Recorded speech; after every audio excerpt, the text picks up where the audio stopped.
Та эдгэж өрөөж өгөөрэй гэж гуйж байна. Есүсийн нэрээр залбирлаа. Амен. За сэдв маань бол нэлээд тийм сүртэй сэдв бол байгаад байгаа. За юу вэ гэхээр бидний талархал үргэл маань бол тэнгэр улсад бол шагнал болгож хоригдлол болж ингээд байдгаа гэдэг одоо сэдвээр та бүхэнд хуваалцаж байгаа тийм үү. За бидний өргөлийн талаар ингээ хүмүүс бодохдоо янз бүрийн талаар бас бодож байгаа баг. Тэгээ өргөл гэдэг нь өөрөө бол өргөн сэдв байгаа боловч зөвхөн одоо мөнгө санхүүтэй холбогдох зүйл бол бас биш байгаа даа. Энэ дээр бол цаг цаа бас орно, авиас бэлэг бас орно, тий? Бас үйлчлүүд бас ордог байгаа тийм үү. За тэгэхээр яагаад бид нар өргөл өргөх ёстой юм бэ? Яагаад бид нар өргөх ёстой юм бэ гэж. Тэгэхээр энэ бол заавал ямар нэгэн одоо үүргээр бол хэмжигдэж байгаа зүйл бол биш. Өргөл гэдэг нь бол талархлын хэмжээр юм аа гэж хэлж болно. Бурхан надад хийсэн зүйлэн төлөө, Бурхан надад өгсөн зүйлэн төлөө, Бурхан намайг байгаагаар нь хүлээж авсны төлөө, Бурхан миний ажил амьдралын оролцоонд намайг үдий зэрэгтэй надтай хамт алхсны төлөө илэрхийлэл бол өргөл буюу талархал юм аа гэж хэлж болно. Талархал юм аа. Тэгээ өнөөдөр бид нар жишээ зүг сэтгэлээ эргээд харцгаая. Таны амьдралд ер нь бол талархлаар дүүрэн байна уу? Тэ? Та амьдралдаа хэр зэрэг сэтгэл хангалуун байна вэ? Хэрвээ бид нар амьдралдаа талархлаар дүүрэн байх юм бол Бурхны юм талархлаар дүүрэн байх юм бол бидний амьдрал тэр чигтээ өргөл болж чадна гэсэн утгатай зүйл юм. Өргөл болж чадна гэсэн утгатай зүйл юм. Гэхдээ бид нар өнөөдрийн үндсэн контекстээр харах юм бол юуны тухай гарч байгаа. Та нар өөрсдөө эд баялаг бүү хураа. Тэрий чинь бүгдээр нь яг хэвэн хорхоо идээд эсвэл байгаа зүйлүүд нь хорхоо идэггүй чинь зэврээд муудаад дуусна гэж ярьж байгаа. Харин та нар эд баялагаа буюу тэнгэр туураа гарч ирсэн байгаа. Та нарын зүрх сэтгэл чинь хаана баг вэ? Тэр чинь яг та бүхний одоо эзнээс өгөгдөх тэр ивэл шагналын тухай Есүс бидэнд тодорхойлж асуумжаар тодорхойлж байгаа гэсэн утгатай зүйл юм. За өргөлийн талаар бодцгоё. Өргөл бол хамгийн том одоо өргөх ёстой шалтгаан бол бидний авралтай шууд холбоотой. Хамгийн том шалтгаан. Христ итгэдэг хүний одоо өргөдөг өргөл бол одоо ямар нэгэн гаднах одоо үйлдэлийн одоо хэлбэрийн зүйл бол биш юм а. Дотоод зүрх сэтгэлийн хандлага юм а гэж хэлж болно. Өргөлийн суурь нь зөвхөн дуулууртай байдлал хүндлэлийн тухай ярьж байгаа зүйл бол биш. Харин юуны тухай вэ гэхээр намайг аварсан тэр үн цэнийн тухай ярьж байгаа гэсэн утгатай зүйл юм. Тийм учраас та бүхэн маань Христийн тэр таны төлөө хийсэн тэр үн цэн таныг аврахын төлөө хийсэн тэр үн цэн бол таны хизээж алдагдахгүй аврал талархал юм а гэдгийг хэрэгцүүлж харах хэрэгтэй. Бид нар юунд талархаж байгаа вэ? Юунд өргөж байгаа гэдгийг үргэлж бодох хэрэгтэй. Христ миний төлөө хийсэн бүх зүйл бид нар талархаж чаддаг байх ёстой. Түүний хамгийн том зүйл нь бол аврал юм а гэж хэлж байгаа гэсэн үг юм. Аврал юм а. Бид нар амьдралын салхи шуурах янз бүрийн даваа гүвэ дунд явах үедээ заримдаа нэг зүйлийг мартдаг тэр бол аврал юм а. Инээсээ болоод бид нар талархалгүй шаналж амьдрах зохиолууд бас байж идэг. Өргөж байгаа хүн бол үргэлж талархлыг үргэлж санддаг хүн бол өргөж явахдаа үргэлж баяр хөөртэй байдаг. Харин тэр авралын баяр хөөрөө алдсан хүн бол өргөж явах үедээ санаа зовдөг, шаналдаг, бас айдаг. Тэгэхээр бид нар өргөл өргөхдөө ямар зүрх сэтгэлээр өргөх ёстой вэ гэж. За яагаад өргөлийн талаар ярьж байгаа вэ гэхээр бид нар чуулганы зохион байгуулалтыг бол Бурхан бол юугаар зохион байгуулсан бэ гэхээр өргөлөөр дамжуулаад зохион байгуулсан байдаг. Бид нар энэ өргөлөөр юу хийдэг вэ? Өргөл өргөж байгаа зорилго нь юу юм бэ? Заавал өргөл өгөх ёстой юм уу? Авах ёстой юм уу гэж. Тэгээ бид нар хуучин гэрээс харах юм бол Давидын дуулаас харах юм бол Давид дандаа юу хийдэг байсан бэ гэхээр Бурхан талархдаг, талархлын өргөлүүдийг дандаа тахилаар дамжуулж өргөдөг байсан гэж хэлж болно. Левит номуудыг харах юм бол Левит гэсэн Бурхан талархаж байхдаа тэд нар юугаар илэрхийлдэг гэсэн бэ гэхээр өргөлөөр дамжуулж илэрхийлдэг байсан гэж хэлж болно. Өргөлөөр дамжуулж илэрхийлдэг гэсэн. Өнөө цагт бол юу болсон вэ? Бидэрт бол тахил ерөөсөө хэрэггүй. Өнөө цагт бол бидний өргөлийн хандлага юу байх ёстой вэ? Өнөө цагт чуулганы үйл ажиллагаа Бурхны хаачлал хэрэглэхийн тулд Бурхан өргөлийн зохион байгуулалтыг арай өөрчилсөн гэж бас хэлж болно. Өөрчилсөн. Тиймийн тулд бид нар илүү яах ёстой вэ? Илүү энэ өргөх шалтгаан Бурхны хаанчлалд илүү өргөжин тэлхийн тулд яах ёстой вэ? Бид нар өргөлийн зүрх сэтгэлээ зэгслэх ёстой юм аа. Тэр нь бол Есүс Христ таныг аварсан тэр авралын хариу үйлдэл бол өргөл юм аа гэдгийг зааж өгч байгаа гэсэн юм. Авралын талаар бодцгоё. Бидийг нүгэлд унсан, бидийг аврагдах боломжгүй. Авралын төлөх боломжгүй байхад Бурхан биднийг хайрлаж өөрийн хүүгээ өгсөн. Үүгээрээ дамжуулаад бидэрт аврагдах тэр боломжийг бидний амьдралд Бурхан өгсөн юм аа. Түүний хариу үйлдэл бол өргөл юм аа. Энэ юу гэж хэлж байгаа вэ гэхээр та өргөх үедээ миний амьдрал бол Бурханд хамааралтай юм а гэдгийг бол илэрхийлж өгдөг. Надад байгаа бүх зүйл бол Бурханаас юм а гэдгийг бол илэрхийлж өгдөг юм а. Тийм учраас охтууд бүгдээрээ чуулган байна. Талархлын өргөлүүдийг өргөцгөөе гэж бас уриалмаар байна. Өнөөдөр танд ажил өгсөн, өнөөдөр танд гэр бүл өгсөн, өнөөдөр танд эд зүйл өгсөн, өнөөдөр танд хань ижил үр хөвгт өгсөн. Эдгээр талархлуудыг бүгдээрээ бодож талархлын үргэлжлүүдийг бас сэргээх хүсэж байна. Дээрээс нь эзний чуулган үргэлжилж үйл ажиллагаа эзнийг эрх хүртэл явагдахын тулд бидэд бас юу хэрэгтэй вэ? Бурхан үргэлжлүүдийг бэлтгэж өгсөн, зааж өгсөн байгаа. Тэгвэл таны өргөж байгаа үргэл хэнд зориулагддаг вэ гэхээр Бурханы хаанчлал зориулагддаг юм аа. Хаанчлал зориулагддаг юм. Тийм учраас та бүхэн маань өргөлтөө хэр зэрэг итгэмжтэй, хэр зэрэг одоо ямар хандлагатай байгаа вэ гэдгийг бас эргцүүлэн дахин нэг хараасаа гэж бас хэлмээр юм. Хараасаа гэж бас хэлмээр юм. Хамтдаа Еврей 13:5 дахь ишлэгийг уншъя.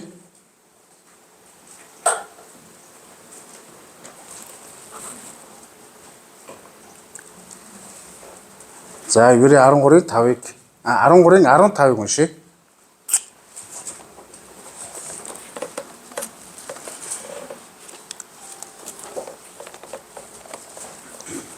За олсон уу?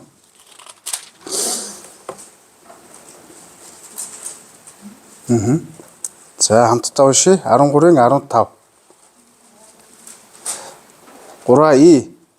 Тиймд түүгээр дамжуулан Бурханд магтаалын тахилыг өргөлж өргөцгөөе. Энэ нь түүний нэрд талархах уруулын үр жимс юм а гэж хэлсэн.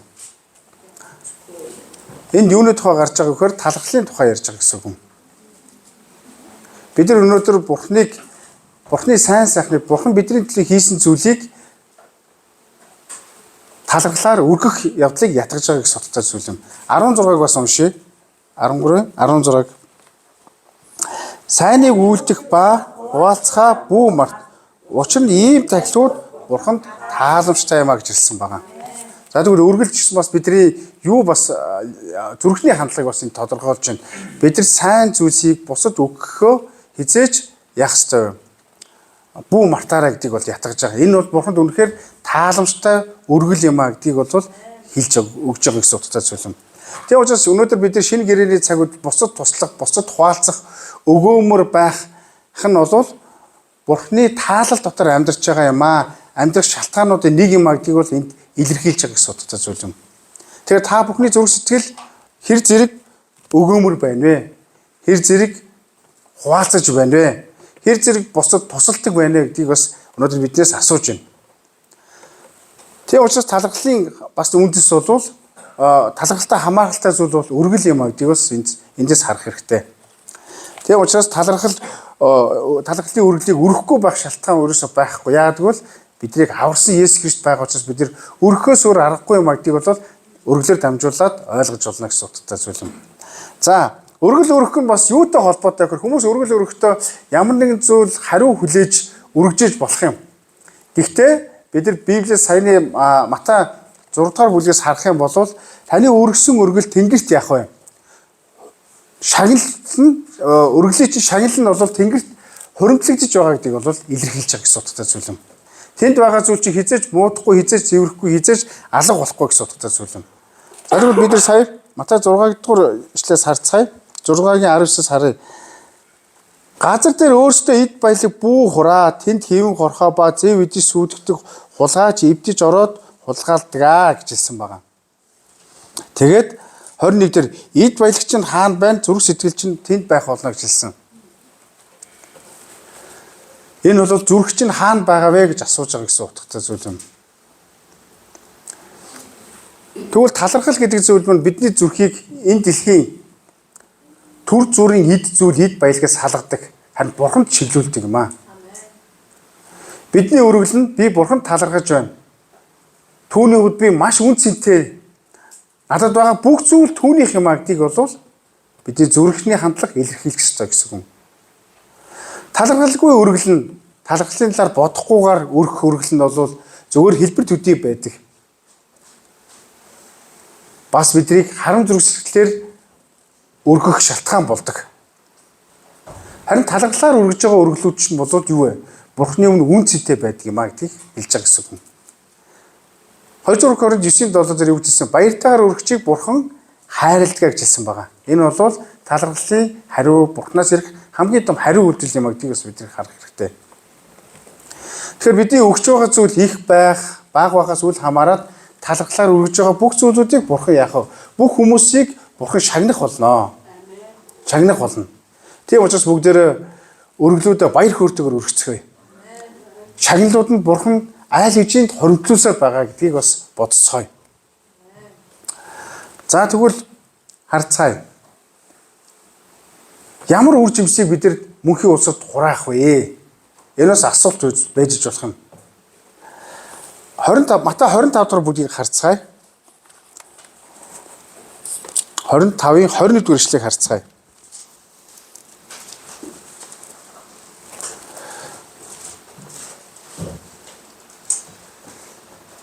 Бид нар эзэнд өргөх үед бид нар ямар шагналыг хурааж авах вэ?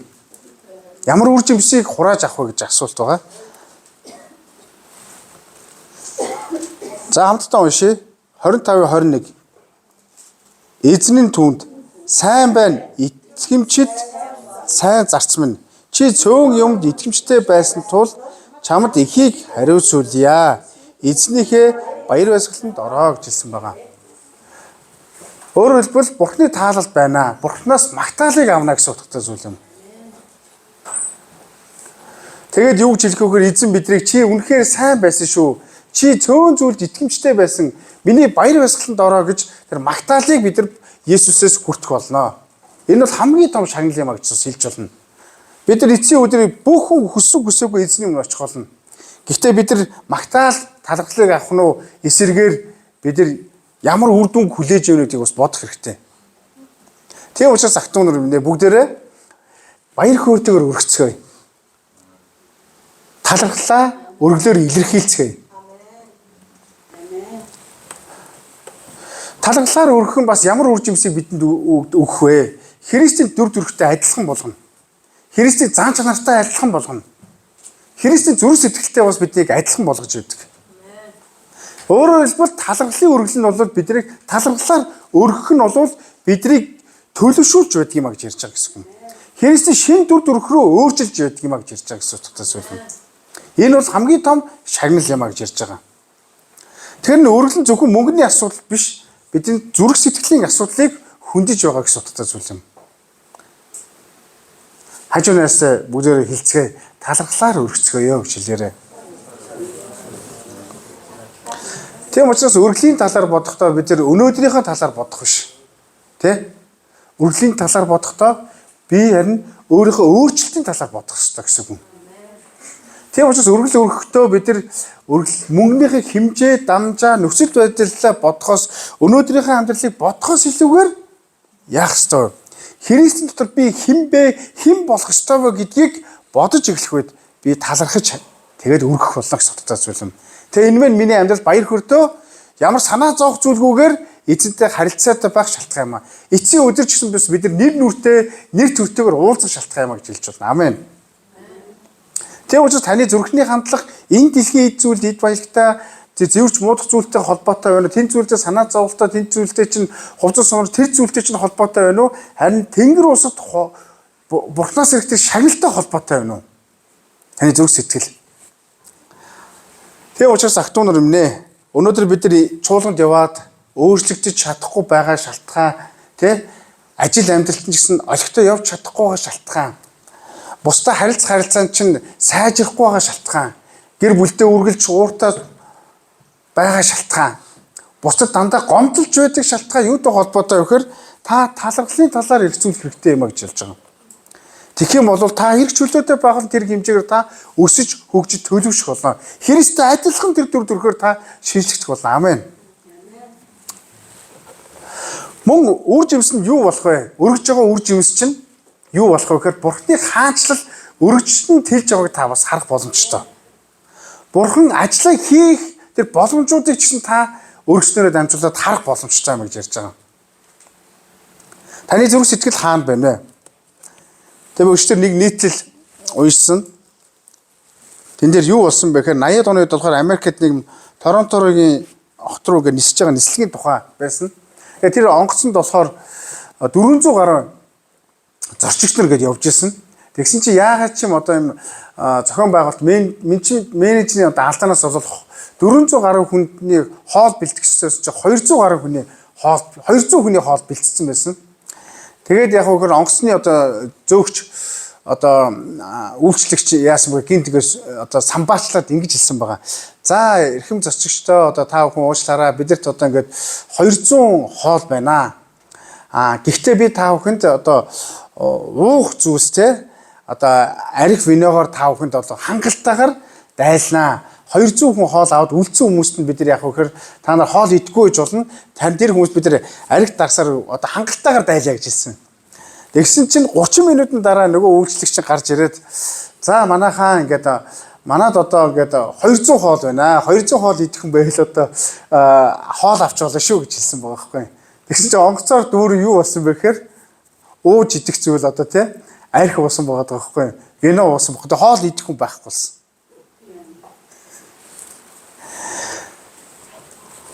Яг үүнтэй адилхан бидний зүрх сэтгэл өнөөдөр мөнгө ид зүйл маань энэ дэлхийн 6 цэнгэл гой сайхан те дутуугийн комплекстэй холбоотой зүйлүүдээр байгаа юм биш үсттэй.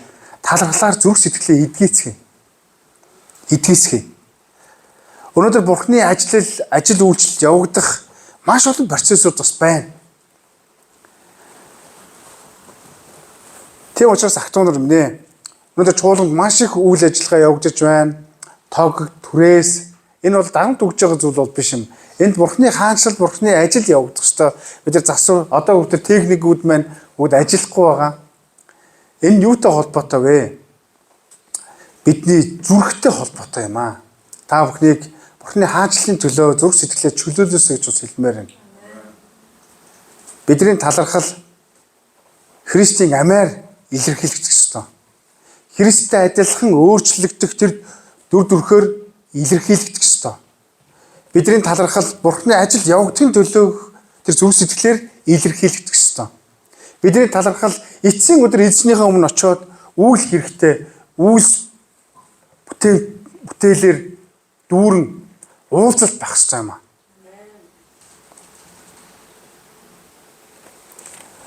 Тэгвэл бид нар бас сайн мэдний кемп хийх гээд бас унаа төгсөг бас үнтэй олдохгүй маш олон зүйлүүд бас тохиолдсон. Тэгээ чуулганы маань бид нар залбираад эндээс 5 орой гарсан.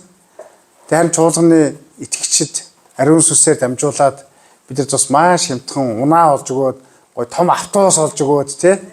Тэгээ бид нар ингээд одоо энэ хүрэхгүй данс улаачлаа гэд. Тэгээ хүмүүс бол төлбөр авах хэрэгтэй гэл маш олон хүмүүс надраа хэлсэн. Миний дотор болохоор бид нар нэг удаа үнгүүгээр авсан зүйлийг үнгүүгээр өгөхийн төлөө зүтгээд үзье гэсэн итгэл байсан учраас бүх зүйл өчтөр маш гайхалтайгаар болоод дууссан. Тийм учраас ахтунар нэ өргөл өрхтөө зөвхөн өөрийгөө биш маш өргөн гүнзгий хаанчлын зүрх сэтгэлээр та бүхнийг хараасаа гэж бас хэлмээр байна. Өргөлөөс олж битгий ядраараа. Өргөлөөс олж битгий нуугдах зүйлтэй амьдраараа. Өргөлөөс олж битгий өвчнөд баригдаараа. Өргөлөөс олж ажил үйлс бүтэхгүй байгаа харилцааны асуудлуудаа та бүхэн битгий удаан авч яваарай. Харин эдгэрээрээ чөлөөлөгдөөрөө Бурхны оршихуйг та бүхэн амьдрал дээр дүүрэн аваасаа гэж бас хэлмээр байна. Дүнцгээ өргөлийн талаар бүгдээрээ бодцгоё. Бид нар өргөлийг шашинлаг үйлдэл гэж хармааргүй байна. Энэ өргөл юун зоригдтгай гэж бид тооцоо бодмооргүй байна. Харин таны зүрх Есүс Христтэй холбогдосоо. Үргэл бол ямар нэг зөвхөн санхүүгийн асуудал бол биш. Үргэл бол Бурхны нэгүсэлд талархах гүн гүнзгий утга учиртай хизээж алдагдахгүй үнцэнтэй үйл явдал юм аа. Үргэлийн хэмжээ чухал биш ээ. Харин таны зүрх Бурханд чухал юм аа. Зүрхний хандлага, зүрхний байр суурь чинь чухал юм аа. Та үргэлийн талаар бодохдоо битгий доошоо хараарай. Битгий утас руугаа харж анхаарлаа өөр зүйлрээс сарниулаарай. Харин та үргэл өргөхдөө Есүс рүү хараарай. Эцсийн өдөр Есүстэй уулзах тэр зүрх сэтгэлээ хараарай. Энэ бол ямар нэгэн дарамт шахалт зүйл бол биш. Энэ бол баяр хөөртэй итгэл дүрм уулзах уулзалтын тухай юм аа. Та Бурхны агуу хайр Христийн золиослолд талархаж байх юм бол баяр хөөртэй өгөөмрөөр өргөж чаднаа. Өгөөмрөөр өргөж чадна. Тэгэд эцсийн өдөр та өргөжлийнхээ хэмжээгээр гайхалтай магадгүй зарим надаас илүү агуу шагналууд авах байхаа гэж бас итгэж байна. Хамтаа залбирцгаая.